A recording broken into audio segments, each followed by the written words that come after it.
कौन कहता है कि एक बच्चे के जन्म में सिर्फ माँ का योगदान होता है? कौन कहता है कि एक बच्चे के जन्म में सिर्फ माँ का योगदान होता है? बराबर की साझेदारी होती है उस पिता की भी।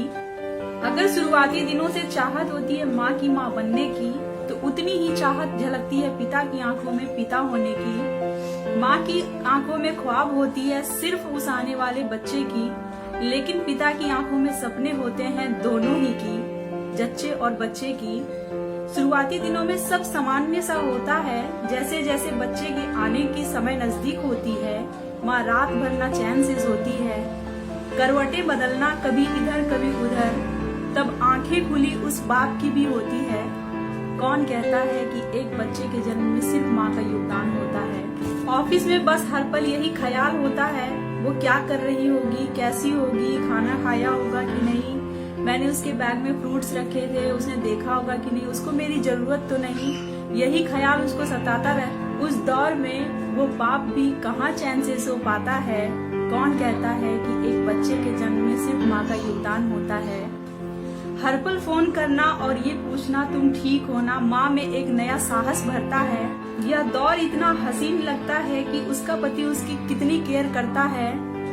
कौन कहता है कि एक माँ बनने में सिर्फ माँ का योगदान होता है? अब आती है बारी उस दौर की, उन दिनों की, जिसका इंतजार उन दोनों को रहता है। दर्द में कराहती पत्नी को देख वह अंदर ही अंदर बहुत रोता है, फिर भी थोड़ी देर कहकर पत्नी में नया साहस भरता है। कौन कहता है कि एक बच्चे के जन्म में सिर्फ माँ का योगदान होता है?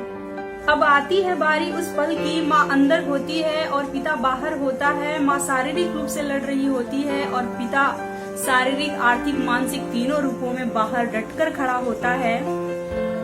माँ अंदर हिम्मतों से जूझ रही होती है और पिता बाहर भगवान से प्रे कर रहा होता है। अब तक वह शहजादा धरती पे आ चुका होता है। आप मानो या ना मानो, जिसके माँ पिता में इतना प्यार होता है वो वास्तव में राजकुमार होता है।